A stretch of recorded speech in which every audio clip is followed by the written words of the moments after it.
প্রথমবারের মতো নাটকে অভিনয় করেছেন দেশের জনপ্রিয় অভিনেত্রী মেহজাবিন চৌধুরীর ছোট বোন মালাইকা চৌধুরী। সন্ধিক্ষণ নামের একটি নাটকে অভিনেতা জোবানের বিপরীতে কাজ করেছেন তিনি। ছোট পর্দায় অভিষেকের পর থেকেই মালাইকার মাঝে মেহজাবিনের ছায়া খুঁজে পাচ্ছেন ভক্তরা। অনেকেই দুই বোনের চেহারা ও কণ্ঠেও বেশ মিল পাচ্ছেন।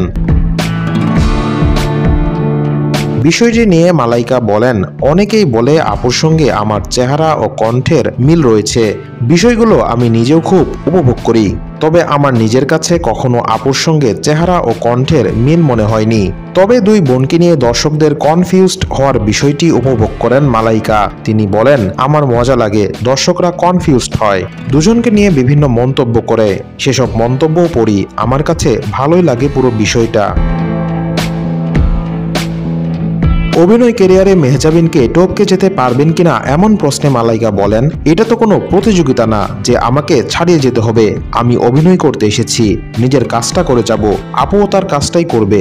এর আগে প্রথম নাটকে জোবানের সঙ্গে কাজ করার অভিজ্ঞতা জানিয়ে মালাইকা বলেন, জোবান ভাইয়ের সঙ্গে কাজ করতে ভালো লেগেছে। তিনি অনেক সাপোর্টিভ, ফ্রেন্ডলি, শুটিংয়ের সময় কিছু ভুল হলে বুঝিয়ে দিত, পাশাপাশি অনেক মোটিভেট করেছে। মালাইকা আরও বলেন, এখন অভিনয় জগতে এসেছি, প্রথম কাজটা দেখি, তারপরে যদি আমার নিজের কাছে ভালো লাগার পাশাপাশি দর্শকদের ভালো লাগে তাহলে অভিনয় জগতে কাজ করব। শেষে তিনি বলেন, নাটকে অভিনয় করার সময় মনে হয়েছে সহজে অনেকটা সময় চলে গেছে, তেমন একটা কষ্ট বা কিছুই মনে হয়নি। আমার জন্য সবাই দোয়া করবেন যেন বড় হতে পারি, আরও ভালো কাজ করতে পারি।